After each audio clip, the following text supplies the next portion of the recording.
Angleterre-Afrique du Sud, et à la fin, ce sont les Springboks qui gagnent toujours.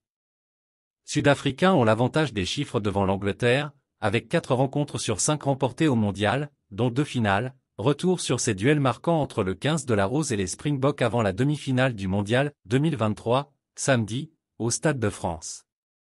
1999, l'Afrique du Sud déroule. Au Stade de France, les Springboks, champions du monde en titre déjà, ne laissent aucune chance aux Anglais en quart de finale. Mené par la botte du demi d'ouverture Gianni De Beer, magistral face au perche et auteur d'un record de drop lors d'un match du mondial, les Sud-Africains s'imposent largement 44-21.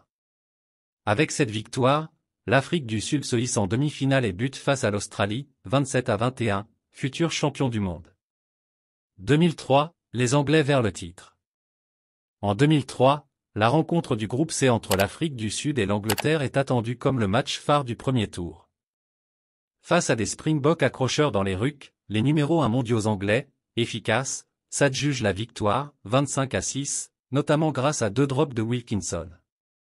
Tombeurs du pays de Galles et de la France en phase finale, les Anglais remportent la première et seule Coupe du Monde de leur histoire face aux autres Australiens, 20-17.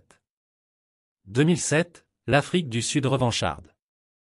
Les Anglais, privés de leur ouvreur star Wilkinson, blessé à une cheville, et de leur capitaine Phil Vickery, suspendu, reviennent fébriles pour défendre leur titre dans cette nouvelle Coupe du Monde en France.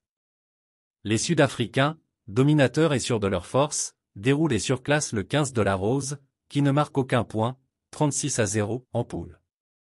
2007, les Springboks dominent en finale. Au Stade de France, c'est une finale pour un deuxième titre mondial qui se joue, après 1995 pour les Springboks et 2003 pour les Anglais. Dans un match très fermé finalement remporté par les Sud-Africains grâce au pied de l'arrière Percy Montgomery, 15-6, les Anglais marquent un essai en début de seconde période mais il est refusé pour un pied en touche. Avec cette victoire, les Springboks décrochent leur deuxième Coupe du Monde.